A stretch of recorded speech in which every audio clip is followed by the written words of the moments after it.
Welcome to another Sunday WOAY ABC4 Community Forum, where we talk to community leaders and local success stories to discuss important information that affects all of us here in Southern West Virginia. I'm your host, Brandy Lawrence. And today we are joined by another distinguished guest. Today, Wendy Peroni, who is the Executive Director of Three Rivers Avian Center, joins us this morning, and she brought a friend with her. So thank you so much for joining us here on the forum. Oh, thank you. Thank you for having us. No problem. And can you tell the audience here who you have with you today? Today we have an American kestrel, Kestrel. They're the smallest falcon as a species in North America. And this is full grown. This is as big as they get. We named him Gimli because he's small, but he's mighty. Oh, yes. And we were talking earlier and said Gimli is a very handsome fella as well. Yeah, it's one of the few times you can look at a bird of prey and tell if it's male or female by its feathers, by its plumage. If you look at him here, he's got pretty blue on his wings here. He's got a solid chestnut tail with a dark band. That tells you it's a male. If it was a female, instead of that, there'd be this pretty chestnut brown all on the wings, all the way down the tail, and then there'd be the small little black bands going all the way across the wings and tail, all the way down to the bottom. Wow. Yep. And the females are a little bit larger. They weigh about 5 ounces. So he weighs 4 ounces. Yeah, small but mighty, like small you said. but mighty. Yes, he is. And, you know, for people that are not familiar with Three Rivers Avian, what do you all do? We take care of injured wild birds. We focus on non-game native species to the United States. We work throughout West Virginia, primarily in the southern part, and we take in somewhere between 250 and 350 patients a year. Everything from hummingbirds to eagles, as long as it's non-game.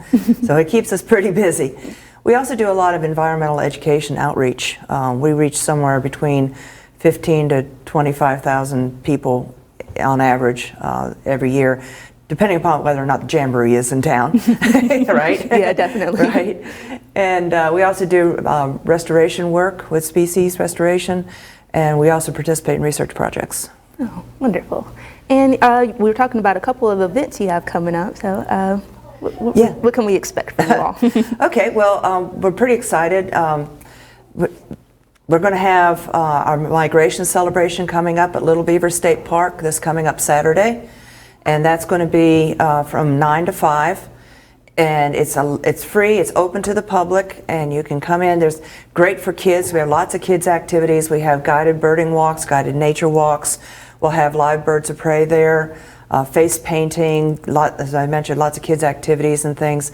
And it's just focused on getting people outside and getting them to understand the springtime coming up and how you can participate and make things better for everybody in the springtime. We also have a featured vendor this year. Is Dickie's Barbecue Pit from Beckley is going to be with us as our featured vendor. So there's some good food coming. Well, there's a chance for us to get out and also get some good food and see some more wonderful birds. Yeah, yep. Gimli's just doing his toilet today. He's just making sure there's everything, all the feathers are exactly right. Mm-hmm.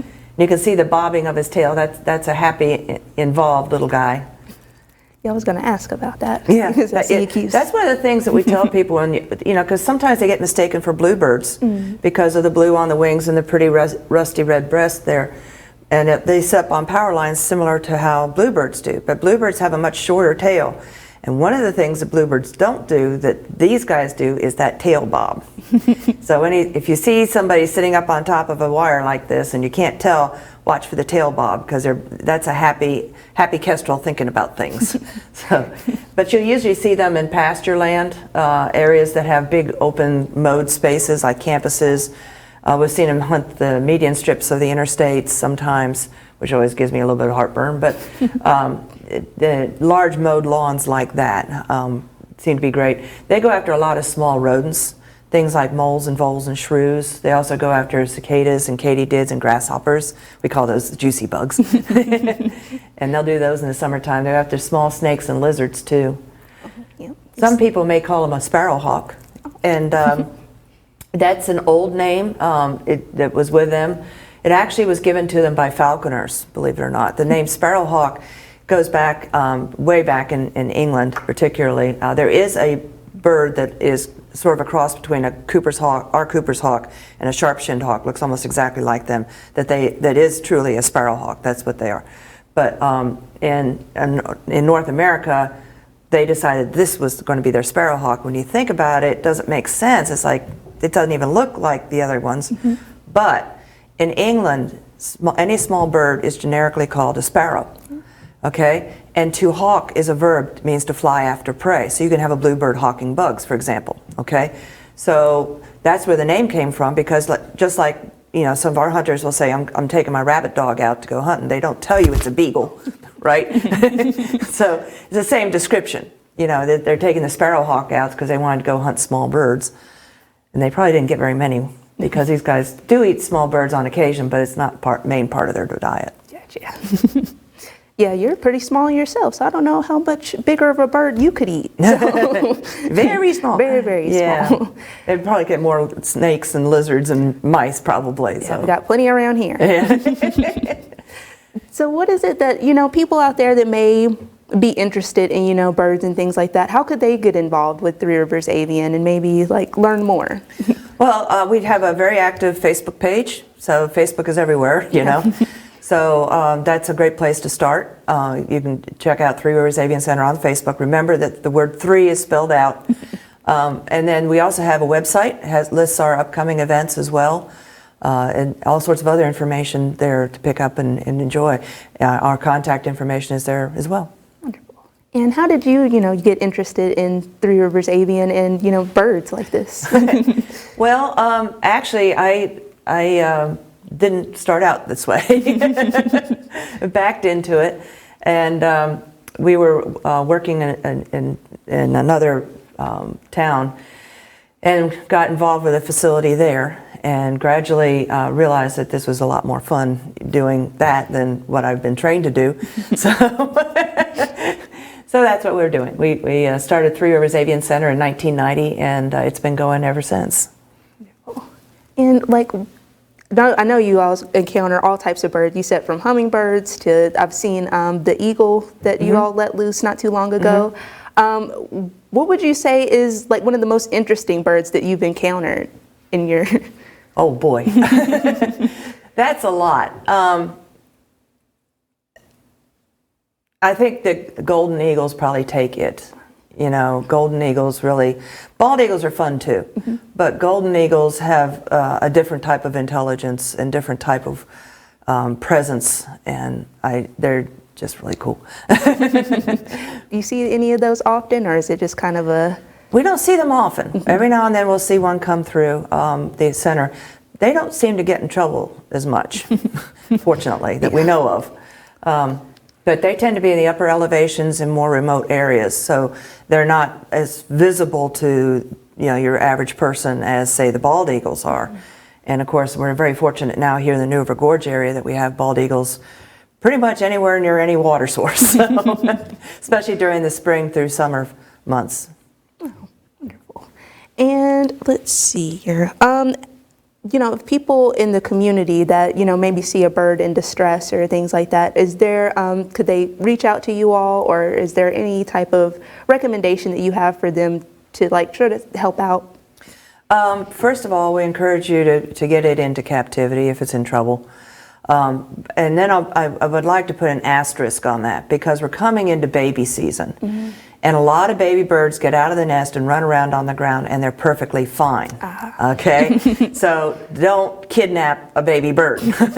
Mama bird does not appreciate it. But if, you know, if they're on the ground, they're dragging a wing or dragging a leg or something like that, then it's obvious that they need some help. Then you can give us a call, you know, or you can get on Facebook and message us, or you can drop us a text, an email message, you know, anything like that. And we'll work with you to get the bird into care. One of the ways that we work is we have veterinarians that volunteer their services to us that are spread out across the state. So if you give us a call or even go on our website, you'll see that there's a list of veterinarians that we work with that you can take the bird to and leave with them.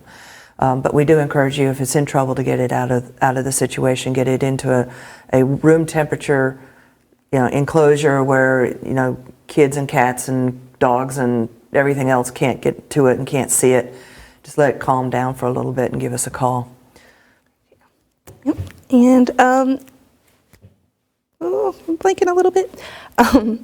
So it's usually like injured birds you see, or is it like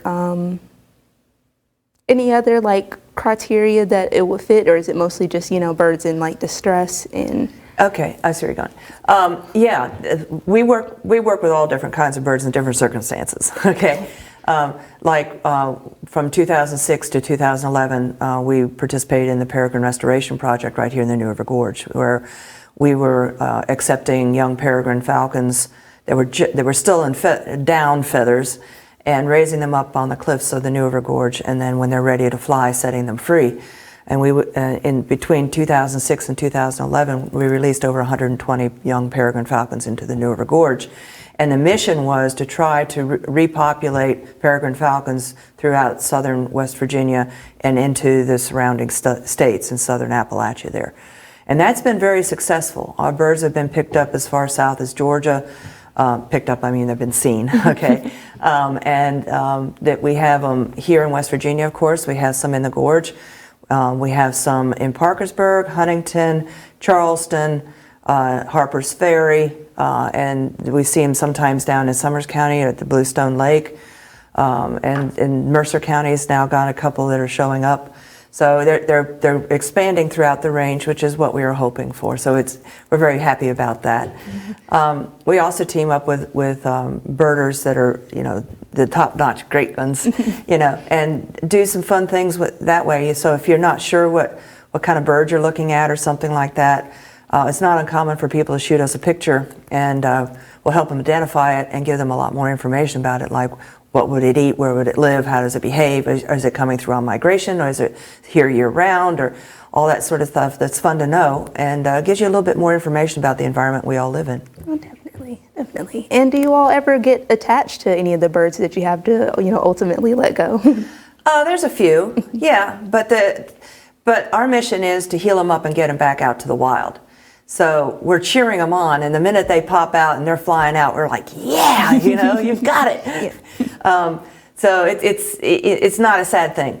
It's a big cheer. It's kind of like send them off to, college or something. Like, yeah, well, you don't get the bills. You don't get the bills. Just the bills. Just the bills. That's a beak, actually. All right, so we're going to wrap up our first half here, but before we go, can you give us your contact information for people to find you all? Sure. Our website is www.tracwv.org. Our Facebook is 3 Rivers Avian Center. Remember to spell out the word 3. And our phone number is 304-466-4683.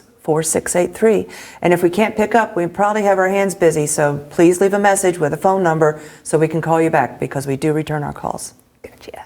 All right, so that wraps up our first half. Be sure to come back for our second half, where I speak more with Executive Director Wendy Peroni and Gimli here about 3 Rivers Avian.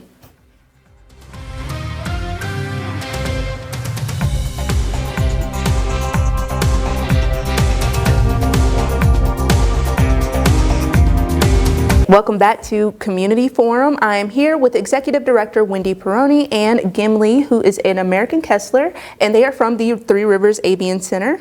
And we're just talking more about birds and what the 3 Rivers Avian Center does. So why birds? Well, in the last 20 years, according to breeding bird surveys, we've lost over 52% of the migratory birds that used to fill our skies. So if you think you're seeing fewer birds, you really are.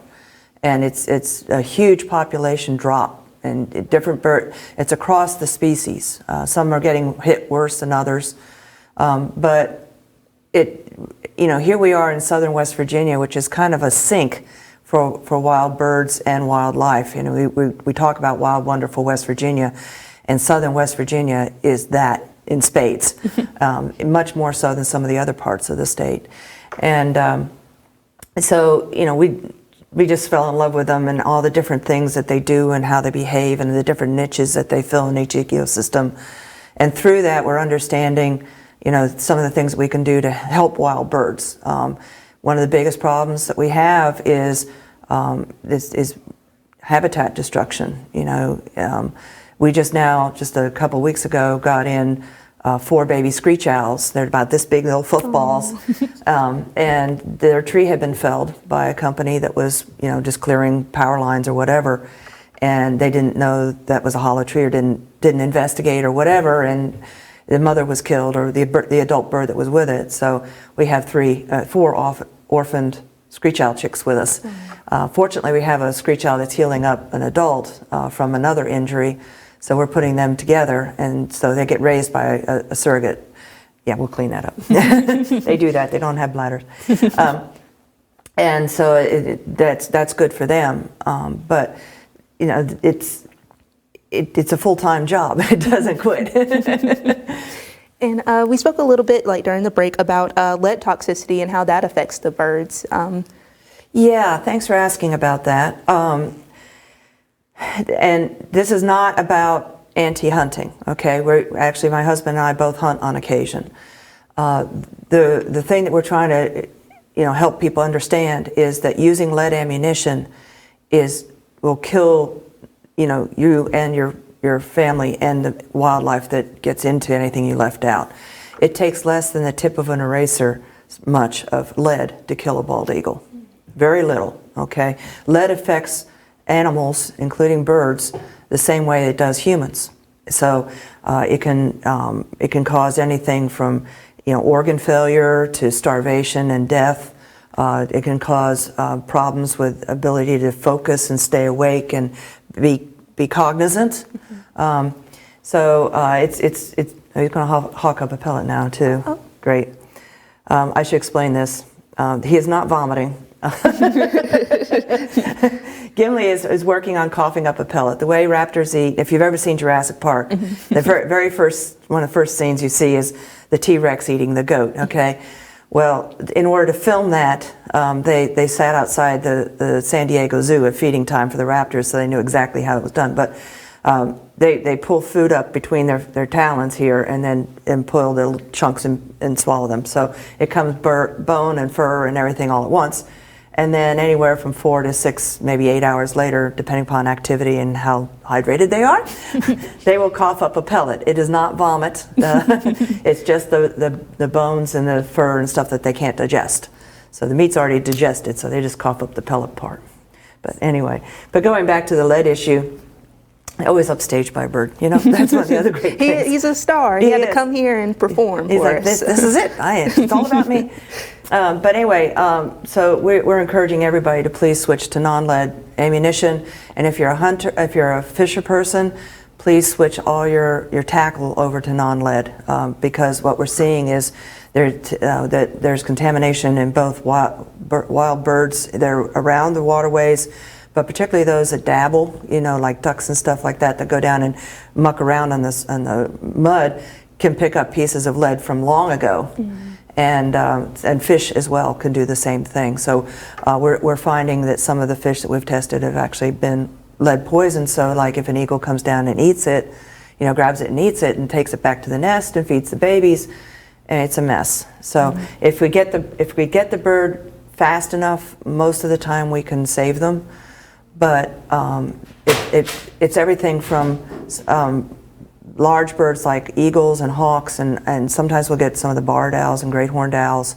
Those are the ones that really get hit with it primarily during hunting season, where they're going after the gut piles and things like that people leave behind. So, and if you are interested in it, we do have a whole page on our website dedicated to the lead poisoning issue, and you can find that from the main menu on our website. Wonderful. All right, so get rid of the lead, guys. Save the birds. Yes, please. And the fish. And yourselves. And yourself and your family. Yes. So, and it's baby bird season. So I'm sure a lot of people have been, like we were talking about in the first half, like seeing the baby birds around, kind of like toddlers just outside of the nest. What do you suggest people, do? What are some advice that Three Rivers Avian has for baby bird season? Okay. First of all, you have to realize that about 40% of wild birds nest at 4 feet and below. And there are birds that nest on the ground. Towhees are notorious, for example, okay? So please, please, please keep your cats indoors. And if you are one of the people that, I keep it indoors during the day, but I let it out at night, that's the worst time, because that's when birds are at the nest, staying in the nest, staying on the roost. They're sound asleep, they're not paying attention, and that's when they're easy prey. So please keep your cat indoors. And then be aware too, like we were talking about earlier, when they hop out of the nest, they may or may not be able to fly just yet. So mama bird, papa bird are doing food drops and all as much as they can. I would warn people that just because you don't see an adult with a baby bird on the ground doesn't mean that it isn't being cared for. That often the parents won't show themselves because they have others that they're also taking care of, and they don't want to get hurt themselves trying to defend a baby. So unless it's dragging a wing or dragging a leg or something's obviously very, very wrong, leave the baby bird alone. That's the best thing. If you do find one that needs help, get it into a container of some kind. Boxes work fine. We've had people use trash cans, whatever. Any cages, if you've got a cage, and keep it away from everybody and get it at room temperature and give us a call. And the faster we can get to them or get them into care, the better chance we have of being able to save that bird. Now, I would warn one other thing. One thing about fledglings, as they get their feathers, they will stand on the edge of the nest or on the edge of the branch next to the nest and hold on with their feet and flap like crazy. And they're supposed to do that and build up their muscles and their bones, right? Just like our kids run around on a playground, same thing. But sooner or later, they're going to screw up and go boing off, okay? If you find a baby bird on the ground and its feathers are not developed yet and you know where the nest is, you can put the baby bird back in the nest. We all grew up with that thing about the parents neglecting them or leaving them alone because a human touched them. That's not true. Okay, and you can, to some extent, if you put it in the wrong nest, most of the time the adult will still take care of that baby. So, they'll foster it a lot of times. So, but if it's got feathers or its feathers are most of the way out, even if it doesn't have its tail in all the way, you can spend your entire day trying to put that bird back in the nest and have it stay there because its job is to get out and get into trouble, and it will do it. Okay, so you have to just remember that if its feathers are developing and it looks okay, leave it alone. But if it's a baby bird that's still baby fuzz and you know where the nest is, you can put it back. And I'm glad that you brought up the rejection thing with human hands, because I've always heard that since I was a kid. Me too. In regards to like every animal, like they were like, "Don't touch that cat. The mom won't come back." I'm like, maybe they were saving their house space. Maybe. Parents could be sneaky. Yes, definitely. So what about birds of prey? I know you're a little tiny fella, but like, what about the big ones that people like hear about all the time? The big hawks, the big eagles, things like that, in migration. Okay. We're very fortunate being here because the Appalachian Mountain chain is right here, and that's a major migration point. So it's a good spot for people to go watch just about anywhere during migration. There's a spring migration, of course, we're all used to. It's happening right now, right? Getting your hummingbirds in, getting your rose-breasted grosbeaks, and my favorite, the wood thrush, is back, But it's kind of hard to quantify the spring migration as easily as it is the fall migration because it's more diffuse, it spreads out, and they just sort of appear and appear and appear. In the fall, it's much more of a situation where they congregate and move in flocks and groups. So fall migration is a lot more interesting for folks that want to watch a migration. Mm-hmm. So, and here in southern West Virginia, we're fortunate to have Hanging Rock Raptor Observatory over near Zenith in Monroe County, up on top of Peters Mountain, and that's open 24/7 all year long. You can go. It's a restored fire tower, and you can watch the migration go through there very neatly. You're way up high. And sometimes the birds will come in below the tower, so you're looking down at them. Sometimes they're at eye level. It's really fun. But you'll see golden eagles and bald eagles migrate through. You'll see peregrine falcons migrate through. One of the things that we've discovered in some studies that are still ongoing here in West Virginia with tracking and banding studies with golden eagles, satellite transmitters included, is that we used to think there was just very few golden eagles here in the state year-round, maybe 6 or 8. Well, it turns out that there's quite a few. We're looking at probably 100 or more at least, but they're up in the Appalachian Mountain chains, in the higher elevations, so we don't see them as much. But during the wintertime, it's kind of funny that it's like around about November or so, they start coming in and hanging out more, in the upper elevations. And they'll hang out until late February or so, and it's like a bell goes off, and they migrate right back up the Appalachian mountain chain, and they go way to the top of Canada as far as that. So, yeah, some of the golden eagles that we've worked with have been tagged and put satellite transmitters on them too, and it's been fascinating to watch where they've gone. Yeah. Is, you know, it's crazy to think that, you know, a bird from West Virginia could get all the way to Canada.